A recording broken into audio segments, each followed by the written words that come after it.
Hello, everybody. I am Dr. Kelly OMD, board certified OBGYN and healthcare executive, former chief of staff of a major hospital systems, here to help you live your healthiest and wealthiest life. And that is called Viva Life. And I am so very excited to have my colleague here, Dr. Christine Vaccaro.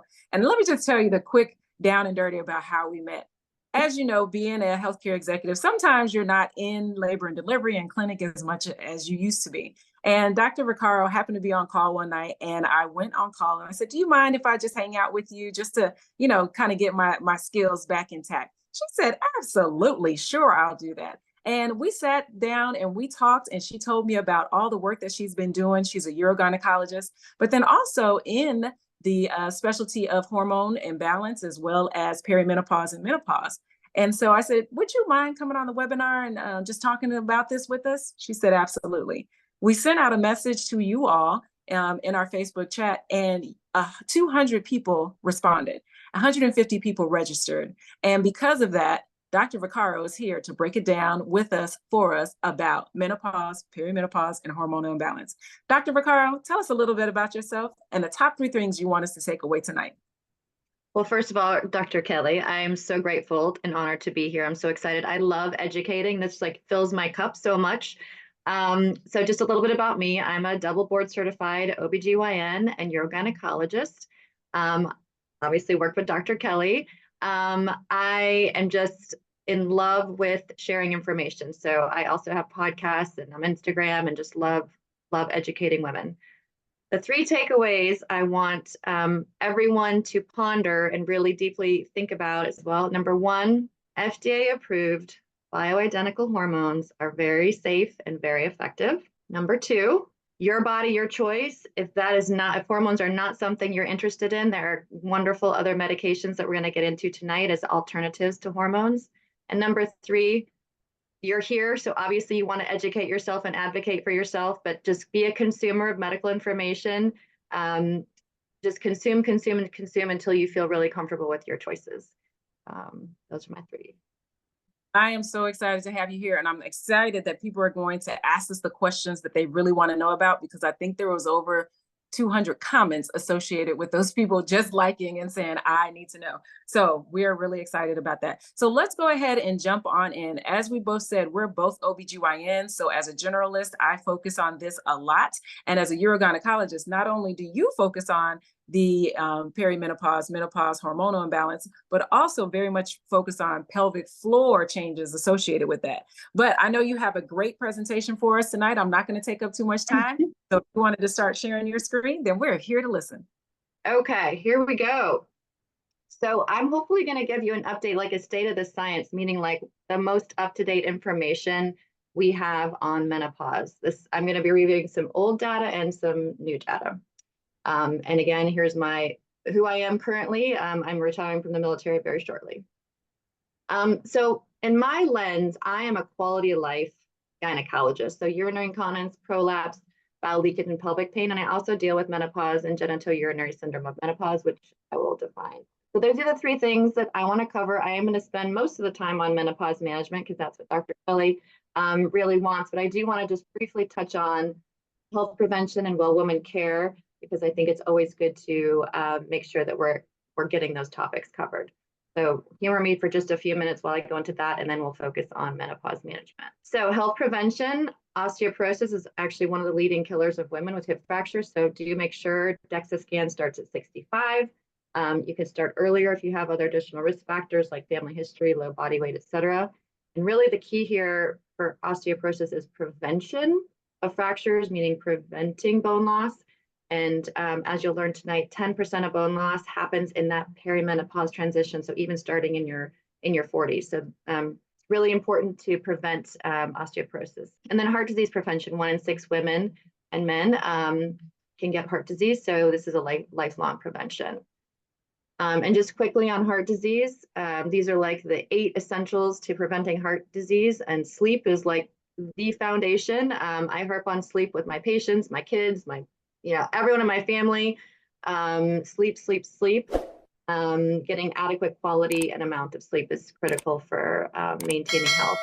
And then eating healthy and focusing on whole foods, normal weight, active movement, don't smoke, prevent high blood pressure, prevent high cholesterol, and manage diabetes and prevent diabetes. Okay. As far as cancer screening, breast cancer, 1 in 8 women will get, so do make sure that you're getting your annual mammogram starting at age 40. Colon cancer, for the average risk person, is every 10 years, starting at age 45. It used to be 50, so that has dropped to age 45. And then cervical cancer screening is every 3 to 5 years. Okay, I got through that in like 3 minutes. Now we're gonna just focus on menopause. And this card was actually given to me by a colleague, so you can tell where I'm at. I'm in the transition myself, so I'm here with you all, feeling all the feels.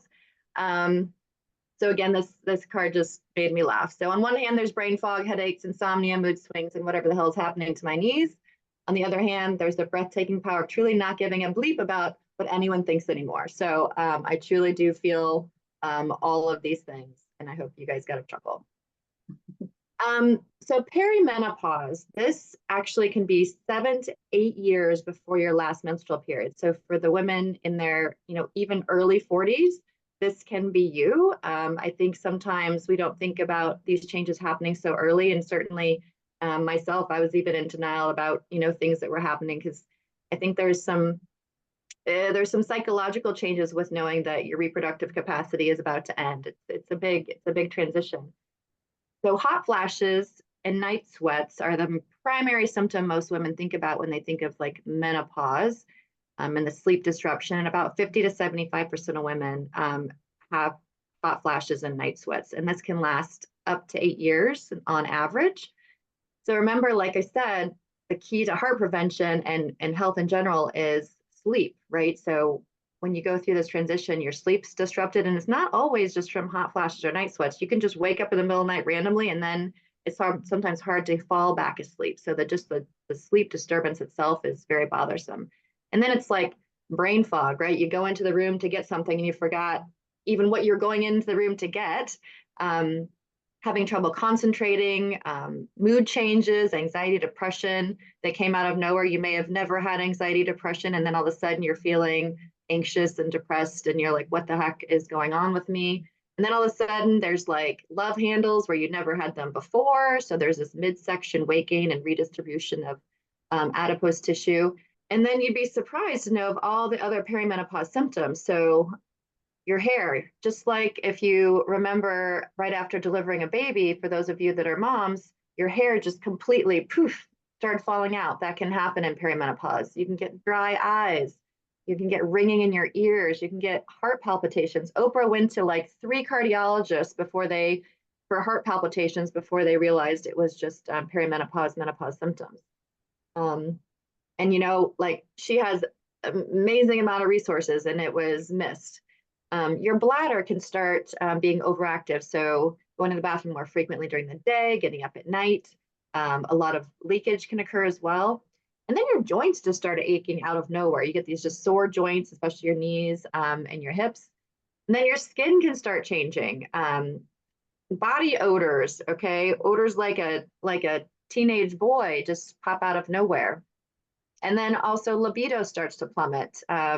You may still like your partner, but you don't really want your partner to be sexual at all. So these are some of the common symptoms of perimenopause. And then also insidiously, as your hormone levels are dropping, your vulvovaginal health is changing as well. And we'll get into what's called the genital urinary syndrome of menopause a little bit later. And then, on top of that, if it's not bad enough that these things are changing, usually in your 40s, you're having a lot of other stresses, be that marital, family, aging parents, trying to get promotions at work, social and other life stressors with your children. It's just like, sometimes it feels like it's a never ending amount of things that are happening. So it's a very challenging time in a woman's life.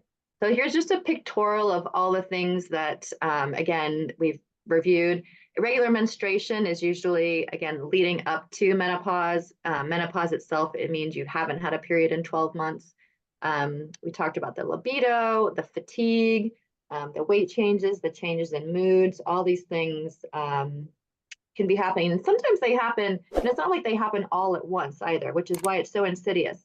Again, this 7 to 8 year period leading up to menopause, these things slowly kind of creep on, and it can be if you don't know all the symptoms, you can easily miss them. So here's menopause by the numbers. So the average age is 51, meaning your last period was at 50, and then it's been 12 months since your final period. Now, of course, in women that don't have a uterus or women that maybe have an IUD who don't have normal menstrual cycles anymore, this can be a little bit more challenging to figure out. But if you do have a uterus, again, it's 12 months after the last period. About 50 million women currently in the US that are in menopause. That's a lot. That's a lot of women, especially women that aren't getting good treatments. That's a lot of irritable, poorly slept women, and that's not good for society or being a caregiver. I mean, so many women are caregivers, and we need to be functioning at our best. Again, 8 years again can be how long it takes before we get into menopause, but all those perimenopausal symptoms can be happening for up to 8 years. All right, I love little cartoons. So this cartoon, I don't know why I think it's so funny, but one hen says to the other, menopause is easy. After you stop laying eggs, they eat you. So basically, to me, this is funny because I think, we feel very purposeful when we have reproductive capacity. And once that is gone, I think some women in society think that we are no longer beneficial to society, but we are. We have so much to give. We are experienced, knowledgeable, professional, intelligent humans. And as long as we're functioning to our capacity, we have a lot to contribute. So again, menopause is 12 months after the last period. This is basically a low estrogen state. And when we have a loss of hormone, just like I like to make the analogy of other hormones that we replace because of being in a low hormone state, like thyroid. Sure, every woman has heard of someone that has low thyroid. We replace their thyroid so they feel normal again. Thyroid is a very essential hormone. If a person has diabetes and they don't have enough insulin, we replace their insulin, which is a hormone that is essential for them to continue living and thriving. But for some reason, we think of estrogen and other sex hormones as not essential, and we have our society has a very negative connotation to hormones and hormone replacement. So hopefully at the end of this, hopefully you'll be embracing your natural bioidentical hormones again. When we know in a low estrogen state, we have an increased disease risk, which again, we'll go through in this slide deck. It is the end of your reproductive lifespan, which again, for some women is very hard to process. Again, hot flashes may continue for 7 to 8 years after the last menstrual period. And for some women, those continue lifelong. They never actually go away. And hot flashes sometimes are not even the worst symptoms. The genital urinary syndrome of menopause, this is chronic and it actually is progressive. So even if hot flashes either didn't bother you, you didn't have them, the other symptoms of the genital urinary syndrome become worse and worse and worse, which I'll go into. So I guess the question I have is, why aren't we treating more women with hormones? Well, about 20 years ago, there was a very large study. It cost lots and lots of money, and it pretty much scared women and providers from giving hormones, and most women were taken off their hormones. Prior to, and sorry, this should have said 2002, not 2022, sorry, that was a typo. So prior to 2002, so 20 years ago, estrogens were given to nearly all women. It was used for prevention of nearly everything, including osteoporosis, heart disease, and also just improved quality of life. And now, again, there's still, even from this huge media outcry back in 2002, women are still afraid, and providers now are afraid of hormones. So what was the big scare? So the combination of old school, I mean, older generations, we don't use these much anymore, estrogen and progesterone. This arm of a study was stopped 2 years early due to a small increased risk of breast cancer. Now, this has been reanalyzed multiple times over, and that statistic is no longer true, and I'll get into why. But first, I do want to show you what things did come from this trial that were staggeringly awesome. So in the women that were in their 50s, those are the women that would have been starting on hormones. Almost all had huge benefits. CHD is heart disease, so there was a decreased risk in women taking hormones. There was a decreased risk of stroke. There was a decreased risk of breast cancer, which this never really was public knowledge. And then also look at this, a huge decrease in total death. So, and this was like over 10,000 women that were studied in this trial. And even in the arm that was supposedly, had all these risks, there was still, in the women that would be starting hormones, okay, there's this timing hypothesis, meaning the women that would be starting hormones at the time of menopause, they all showed a benefit, and including a 30% risk of any cause from any condition. So this, after the study came out, there was all this reanalysis and looking at the data, and this timing hypothesis came out showing that it mattered when you start a woman on hormones. Women in their 70s generally aren't coming to their doctor saying, oh, hey, I'm bothered by, my night sweats and hot flashes. It's the women in their 50s, and those are the women who start on hormones. And those women had definitely benefits over risk of replacement of their hormones, even on the older generation of hormones. So this just came out. So this is super hot off the press. This was just a few days ago, May 1st, 2024, that the same authors from this WHI study, now 20 years later, admit that the fears were overblown. So this was published in the Washington Post, and the headline here was, "No Need to Fear Menopause Hormone Drugs Finds Major Women's Health Study." So I'm going to read this whole thing because I think it's amazing. So, a landmark women's health study scared women and doctors away from menopause hormone treatments.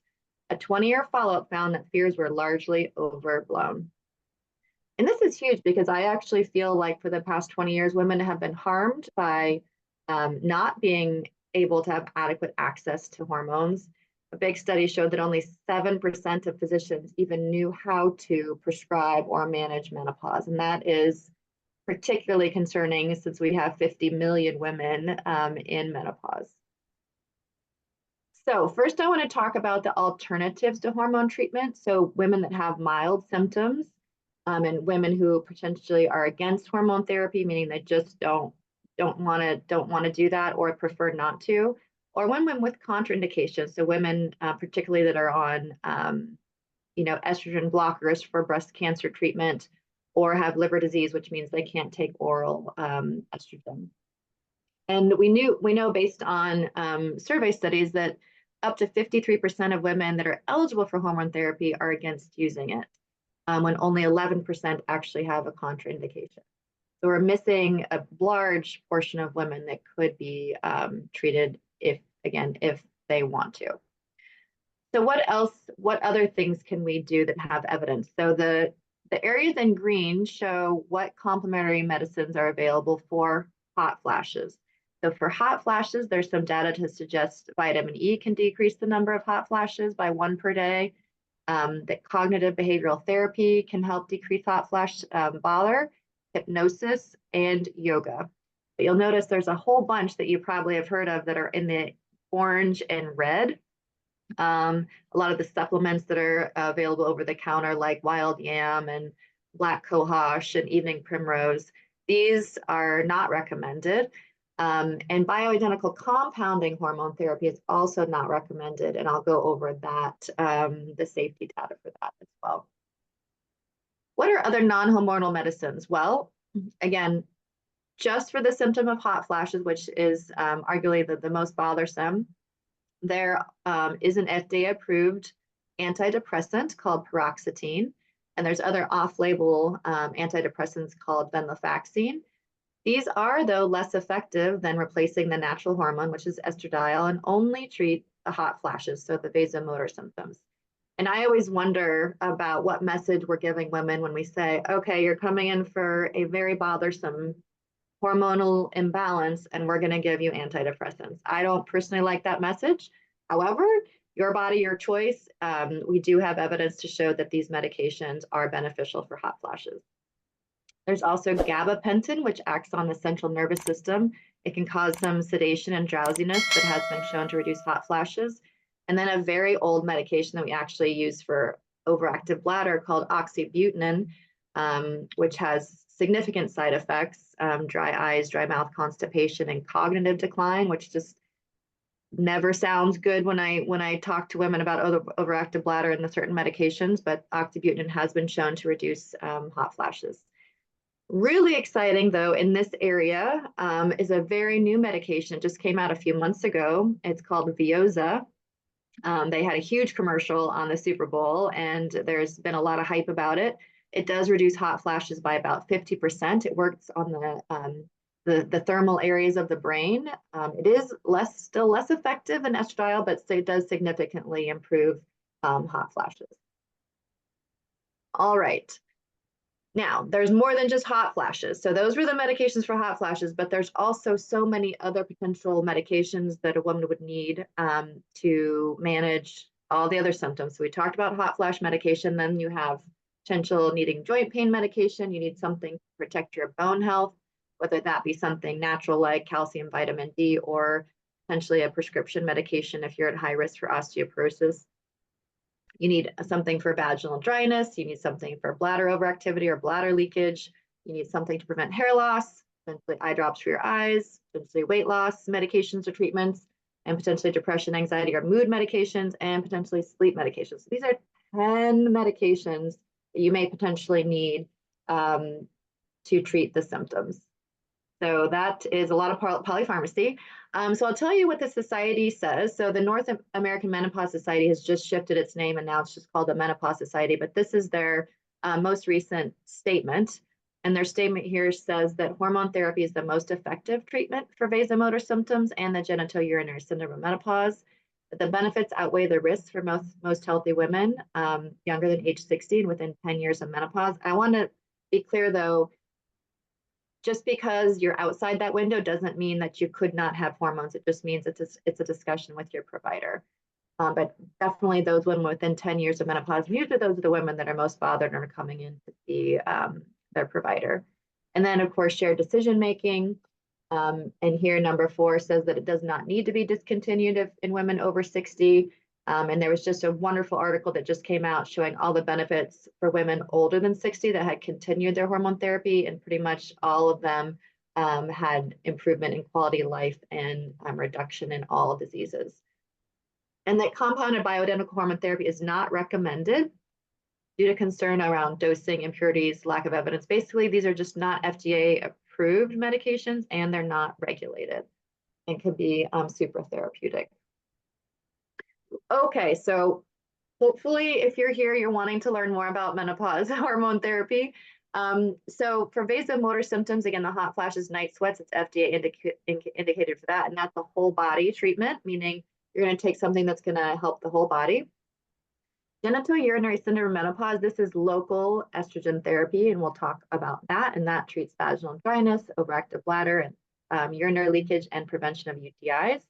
And then prevention of osteoporosis. Again, this is a medication that you use for the whole body to reduce hip and spine fractures.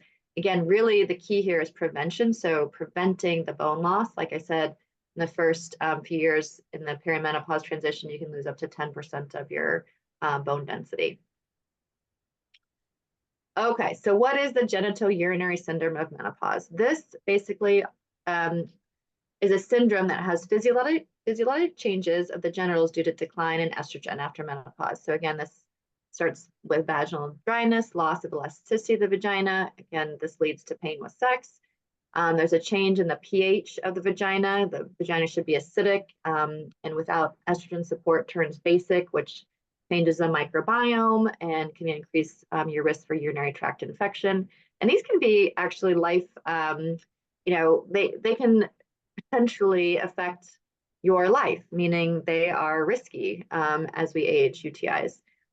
Other little known facts are that the labia minora start having some fusion and shrinkage, and also there can be fusion over the clitoral hood with decreased loss of clitoral sensation, leading to difficulty with orgasm, difficulty with arousal, again, continued loss of libido. So these are all significant changes that no one talks about.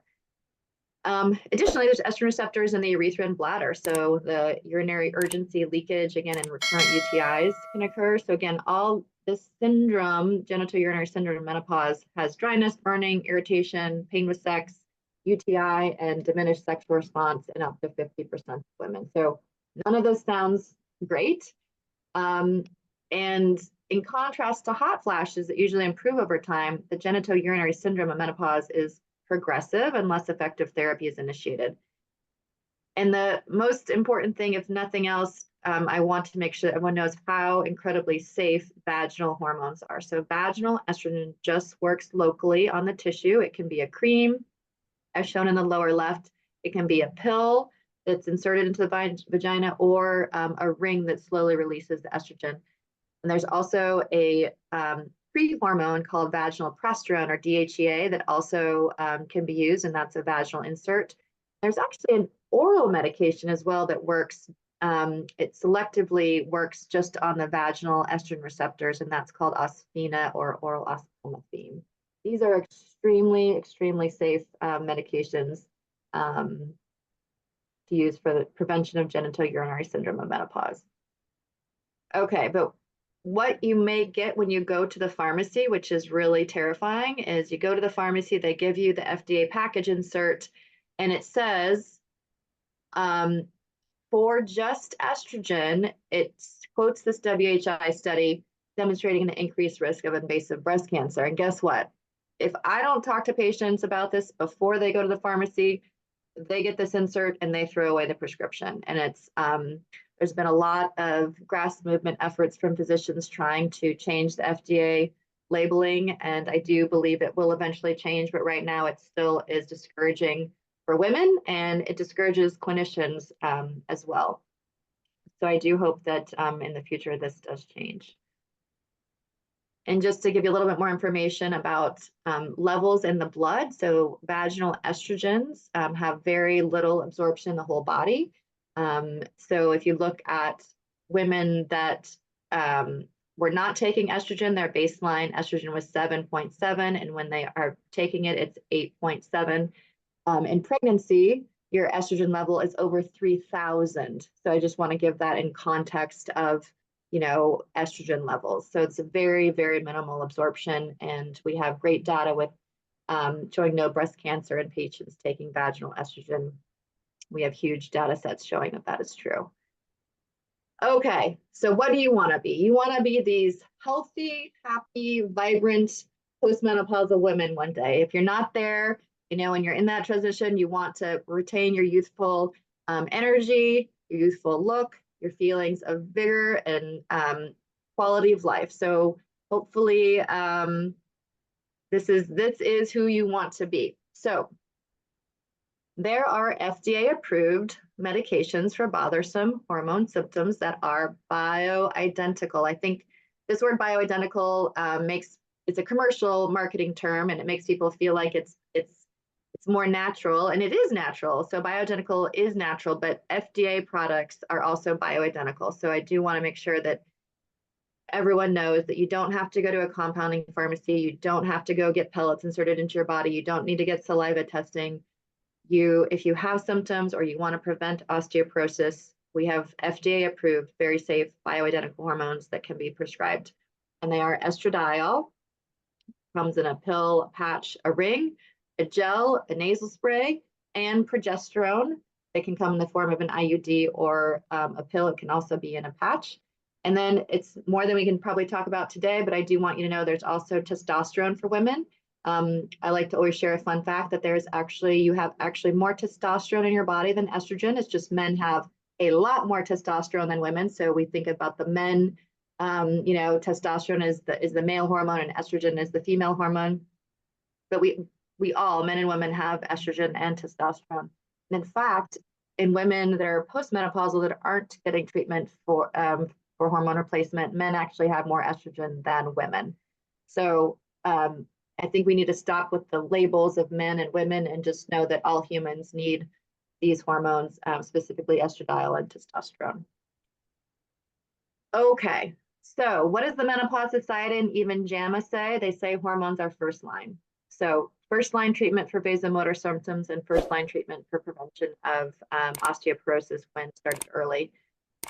I'm going to list my preferences, just what I like to prescribe for my patients. So if a woman has a uterus still, my preference is an estradiol patch or ring based on her preference. If she's comfortable inserting something in the vagina, I like the ring. It's 90 days. It's called the Fem Ring. There's almost zero maintenance. You put it in. It doesn't have to be removed with sex unless you want it to be. And for the patch, it's either weekly or twice weekly patch. And the bottom here is the one I generally recommend because it's very small and it's transparent.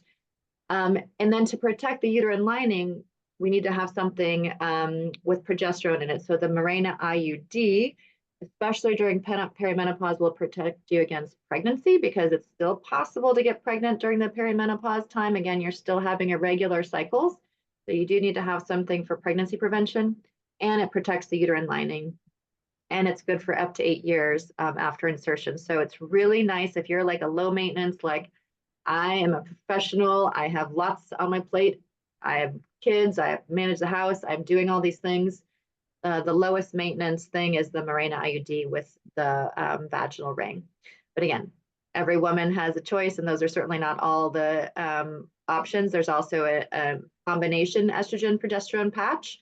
There's an estrogen patch, and you could take an oral progesterone, which is prometrium. This is actually really wonderful for sleeping as well. And then lastly is oral estradiol and progesterone. I don't love this option, even though we don't have any data for it, but based on the old synthetic hormone studies that we had, there was a very slight increased risk for blood clots and strokes for the oral formulation. This was never seen with the other options I'm talking about. So if it's a transdermal or a vaginal or the IUD, those don't have any association with increase in blood clots. So for me, I want to give the safest hormone that's going to have all the benefits and zero risk. So those are the transdermal medications. But again, oral hormones are also okay. They're just not my first line preference and go-to. Now, if you've had a hysterectomy, all you need is estrogen replacement because you don't need to protect the endometrium because it's no longer there. So that would just be an estrogen patch or a ring or the pill, either of those options. Okay, so just a quick word about pellets and compounding. So I'm pretty sure this is a male here, but it was the best picture I could find of pellet insertion. And just a quick story, I had a patient that came to me that had scars all over her buttocks and lower back from these pellet insertions, and she had been going to a med spa to get them because no one would prescribe her hormones. So she had to go elsewhere to get her medications. And I, of course, always apologize for our healthcare system that we weren't adequately able to take care of her. But she had scars all over and was very distressed by the scarring, but she felt so good on the hormones that she didn't want to stop. Her levels were 5 times the normal level. So she was getting too much hormone, specifically testosterone, and that can cause changes in the voice and hair loss and all sorts of other things for women. So I just want to caution you, there are FDA-approved bioidentical hormones, and you don't have to resort to pellets. Pellets are not FDA-approved for women. They are for men, but they are not for women, and they're non-regulated, and you can have super therapeutic levels, and they're really expensive. They're really, really expensive. I think it's like $400 every 3 months just to get that little pellet inserted. This is another picture of just compounding, different compounding hormones that are either a cream or an insert. Again, not FDA approved and not regulated. All right, so osteoporosis, there's a huge gender disparity here. So by the numbers, 75% of hip fractures are sustained by women. So if there's a hip fracture, 3 out of 4 times it's going to be a woman that has it. 95% of these are by falls. So we'll talk about prevention here in a minute. It costs our healthcare system $30 billion. And over 250,000 patients have hip fractures every year. And very, very scary, 20% of patients with hip fractures die within a year of their injury. So this is a huge, huge problem that I think we don't talk about enough. And it's another reason to take hormone therapy for prevention of bone loss, which then can prevent osteoporosis and osteoporotic fractures. So what can you do? Certainly, we need to move. We need to do weight training that helps stimulate our bones to stay healthy. We need adequate protein to keep our muscles strong. We need adequate calcium. This is the perimenopausal level, 1,000, and postmenopausal is 1,200. We need adequate vitamin D, 600 for perimenopause and 800 for postmenopause. Alcohol really depletes our bone mass, so try to limit alcohol, don't smoke. And then work on balance, again, balance to prevent falls. Know your family history. If you know that your mom and aunts have all had hip fractures, et cetera, then try to get a DEXA scan early to assess your risk. And then how can we prevent it? Estradiol. Other non-hormone management is bisphosphonates like Fosamax. And again, then you'd be obviously optimizing through calcium and vitamin D as well. All right, quickly, because I am a urogynecologist, I cannot just ignore the bladder. A normal bladder should fill and give you perfect and adequate timing to empty your bladder. An overactive bladder, which again, when you have loss of estrogen, the bladder gets irritated and wants to squeeze all the time. So women sometimes will go multiple times an hour. They'll get up multiple times at night. A lot of times this is associated with leakage, and this is a direct result of low estrogen. Okay, so we're wrapping it up. It is your choice. Be well informed. Like I said, there's 10 medications that you could take for management of your perimenopause and menopausal symptoms. That potentially, again, polypharmacy is the idea of having a lot of medications that can potentially have bad interactions with each other. So that would be very worrisome to me, at least. Or you can replace the hormone with, an estrogen patch or a ring, et cetera, to manage these symptoms. Please be more informed. Do not just trust this one webinar that you watch, even though Dr. Kelly picks amazing people, but don't just trust me or her. Do your own research. These are some awesome books that I love. Estrogen Matters, Grown Women Talk, You Are Not Broken, and the new Menopause. This book just came out and has like huge buzz. She was just on, I think it was the Today Show. She's an amazing OBGYN. And then this is a little older. It came out right when the WHI came out, so like early 2000s. But it's a great, wonderful, funny, hilarious video called Hot Flash Havoc. And it was the money that made this movie was donated by women that were really mad about the results and were trying to hold on to their hormones and trying to get good information. It goes through the WHI study in detail. For those that really prefer to watch something rather than read a book. And then, of course, podcasts. I love podcasts. Again, be a consumer. My favorite right now is You're Not Broken by Dr. Kelly Casperson. She is right now number 5 podcast in all of health podcasts. So she is a rock star. She's amazing. She's hilarious. She actually took stand-up comedy courses to make sure that she could deliver content in an easy, enjoyable way that's funny and who can't use more laughter in their day. And then I'm on the medical advisory board for the Patty Brisbane Foundation, and we do a lot of hormone talks, and it's called Sex Care is Self-Care. So in summary, please talk to your provider about bothersome menopause symptoms. You can find menopause practitioners on the Menopause Society website, or ISWISH, which is the International Society for the Study of Women's Sexual Health. Be preventative and proactive.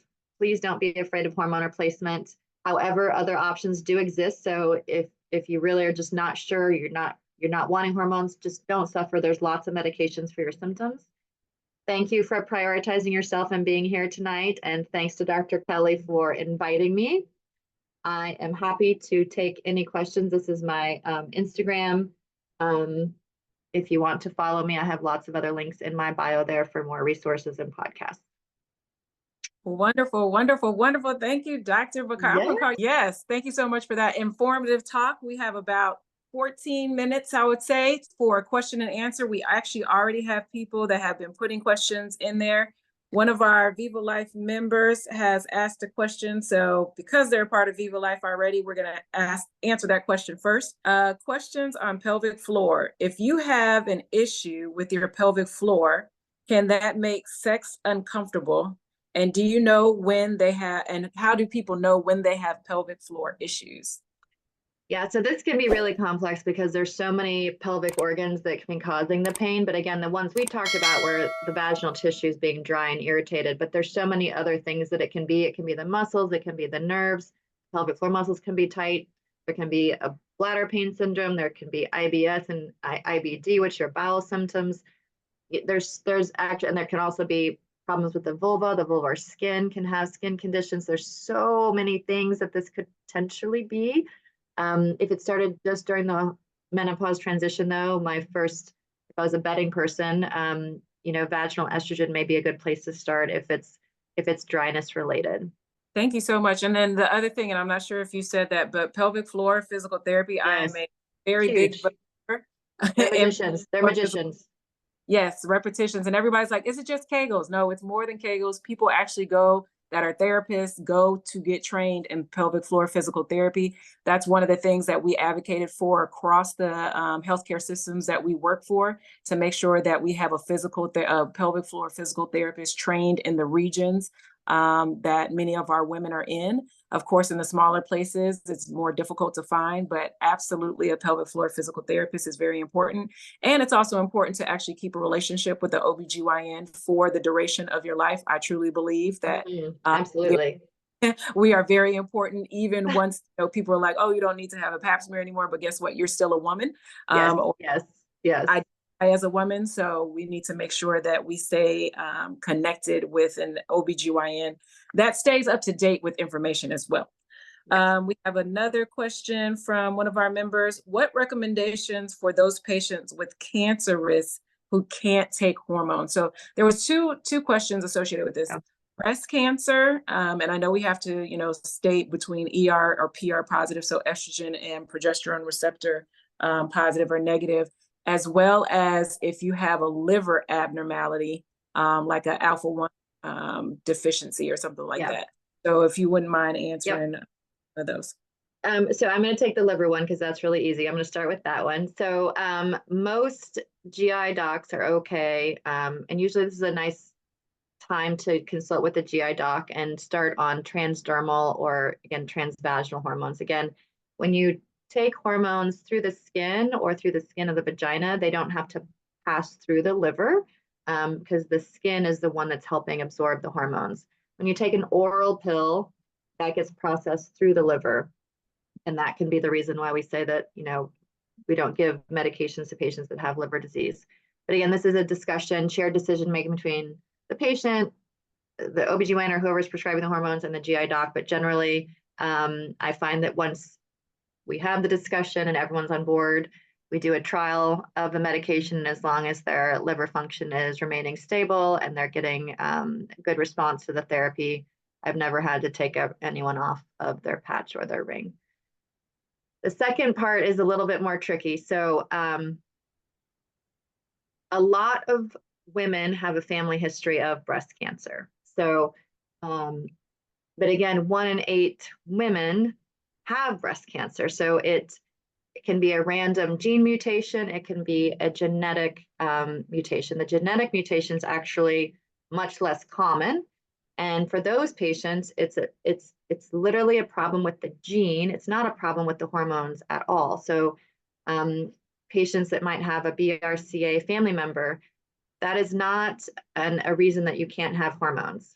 Okay, so it's a genetic problem. It's not a hormone problem.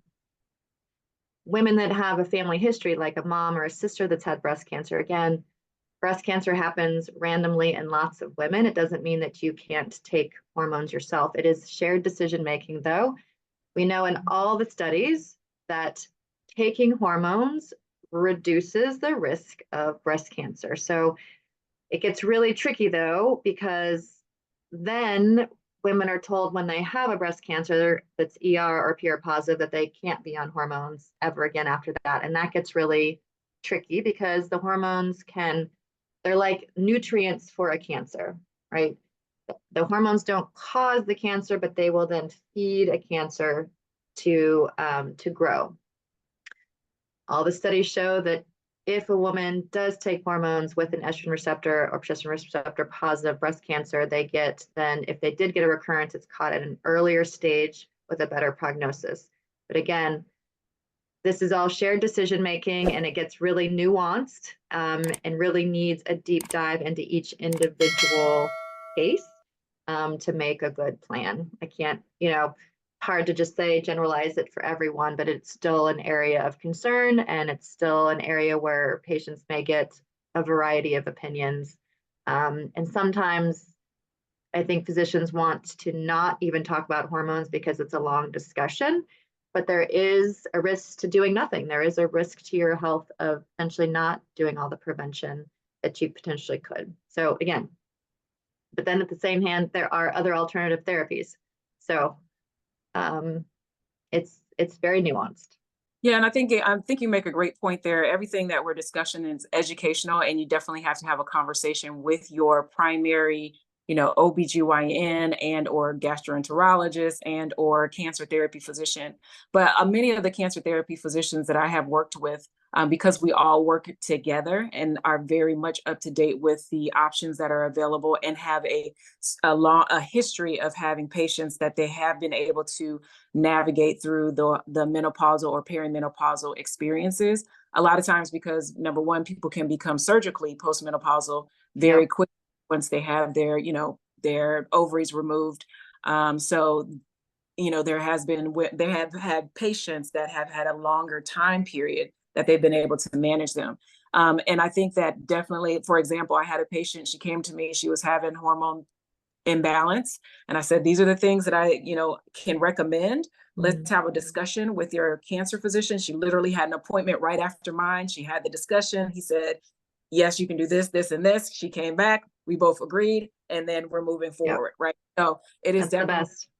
Can happen. And I'm grateful for being in a place where we have that multidisciplinary experience and we all work together. We know each other, so we can have these conversations that are harder. Absolutely. A segregated healthcare organization. So it makes a huge difference. Let's see, another question. I have a history of recurrent UTIs and more recently having UTI. So UTI means urinary tract infection symptoms, but no UTI. I have been seeing a civilian urologist, but I'm wondering if it's genital urinary syndrome. I'm 40 and with the endo surgery, so she had endometriosis surgery, I believe. I feel like some of the symptoms may be related to that. Could the location of the endometriosis also contribute to some of these symptoms of urinary tract infection? Yeah, so this gets really tricky because a lot of times in the early 40s, you still have enough estrogen to adequately help the bladder health.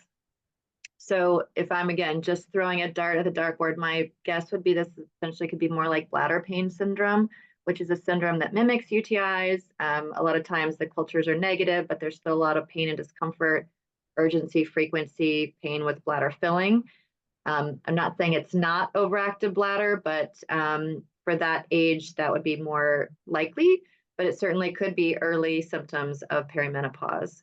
Certainly a trial of vaginal hormones would never be, the wrong answer. And certainly that's a really easy thing to try, to discuss with the physician, and then just keep the bladder pain syndrome also as something to discuss with the physician. Wonderful. Thank you so much. And then the first person who asked the question, Samsung SMS911U. So thank you for being on and asking the question first. I've had night sweats since my mid-30s. I'm now 50. I'm on birth control pills, mostly because my OBGYN said I can stay on them through menopause. I assume I'm in perimenopause, but my hormones are managed by birth control. So no hormone test tells me anything. I have hair loss, knee and back problems, mood swings. How do I know when and what I should do? Yeah, this is tricky too. I try to let symptoms be the guide, but again, shared decision making, it's never wrong to come off the hormones, get a baseline lab test. The American College of OBGYN does not recommend lab testing, but again, this is shared decision making.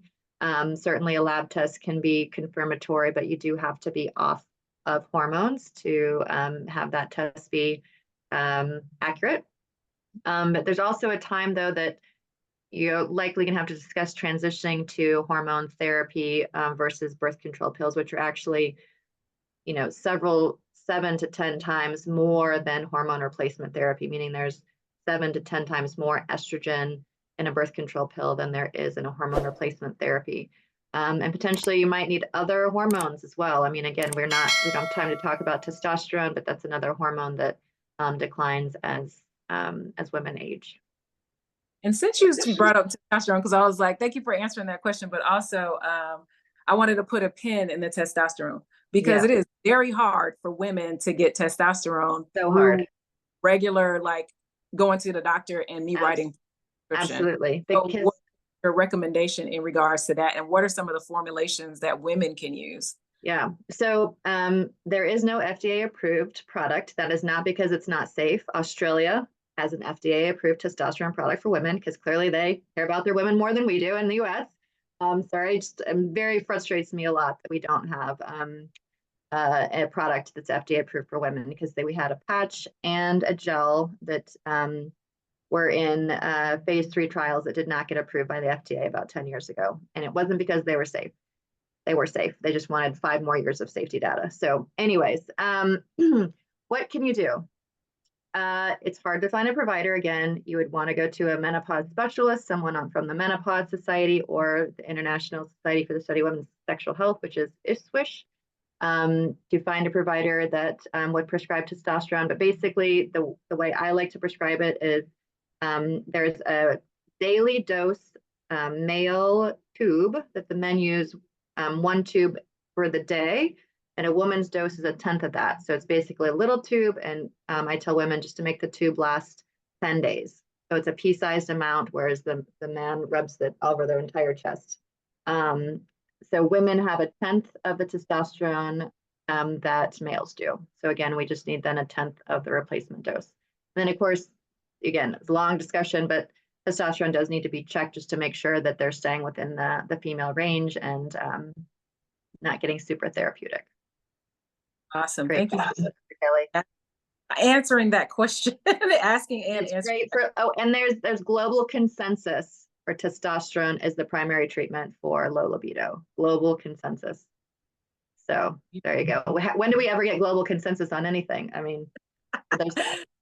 That's right up my alley. I love that. All righty. So the non-FDA approved bioidenticals versus the FDA approved bioidenticals. So you mentioned, so essentially if you have to go to a compounding pharmacy that's non-FDA approved and you may have higher levels of hormone than you actually need, are they able to, I guess, test those hormone levels?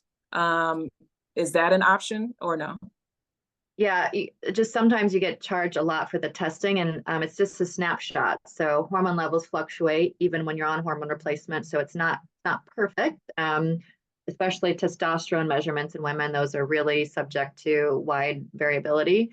And ACOG also has a statement on bioidentical compounding hormones, which again recommends against it just for the fact that it is not FDA regulated, and we do have FDA approved bioidentical products. So it's just a safety and regulation issue. Now, I'm going to totally, talk from one side and then say this in a different way. Because we don't have an FDA approved testosterone product for women, this is an area where I sometimes do compound testosterone for women if they don't want to use the male FDA approved product. Because again, compounding pharmacies are great when you have an allergy to something, you don't have an FDA approved product for something. That's where compounding pharmacies are amazing. But when you have FDA approved products that are safe, effective, and we know the exact dosing, it just adds in potential safety issues. So let's see. How does a bilateral mastectomy contribute to estrogen hormonal changes, if any? Zero. There's other than the adipose or the fat tissue in breast can produce a tiny bit of estrogen. There's something called peripheral conversion, but other than that, it should not contribute really much at all. Okay. And let's see. Can you do vaginal estrogen prior to menopause? I'll answer that. Yes, you can. So have that conversation. Especially sometimes, when you have a Mirena IUD, so you have progesterone already there, you can also notice that you're having a little bit of vaginal dryness. So vaginal estrogen is fine. Just remember, if you're taking estrogen, especially orally, then you do need, and you have a uterus, then we need to protect that uterus, and the progesterone is what protects that uterus. And Dr. Kelly, I just want to make sure one thing is clear. If you've had a history of breast cancer, it doesn't really matter what type, vaginal estrogens are still safe. There was a huge study that just came out about this. It's been kind of blasted all over the media and social media sites. Still a conversation with the breast oncologist and the patient, but all the data shows zero increase in breast cancer risk with taking vaginal hormones. Love it. And then 5 years post hysterectomy, too late to start HRT. Will some of the menopausal symptoms be reversed? So, like we said, the most significant time for start is going to be in the 50s to reduce many of the things that we talked about here today. However, talk to your OBGYN about starting 5 years after the hysterectomy is fine. But remember, a hysterectomy is just removal of the uterus. The question is, do you have your ovaries? So if you don't have your ovaries, then that's what's actually decreasing your hormones as well. So definitely can be a conversation to be had. And yes, we can do hormone replacements for you if that's what you needed. All right. I think that we have covered all the questions. I really appreciate Dr. V coming on. And thank you so much. Doctor, I think we dropped your information in the chat. There'll also be a survey that comes to you. So please make sure you fill out the survey. Thanks, Dr. Kelly. Do what? Viva Live. All right. Thank you for being a part of the Viva Life experience. I'm Dr. Kelly OMD, board certified OBGYN and healthcare executive. If you like what you heard, then please go ahead and like, share, and subscribe. The reason why is because we are trying to educate, encourage, and inspire 1 million people to live their healthiest and wealthiest life. And this is what we're bringing you. We're bringing you educational videos. We're bringing you podcasts. We are bringing you webinars with subject matter experts, including myself, about the topics that affect you the most. So go ahead, like, subscribe, and share. We are everywhere. Have a wonderful day. Viva Life.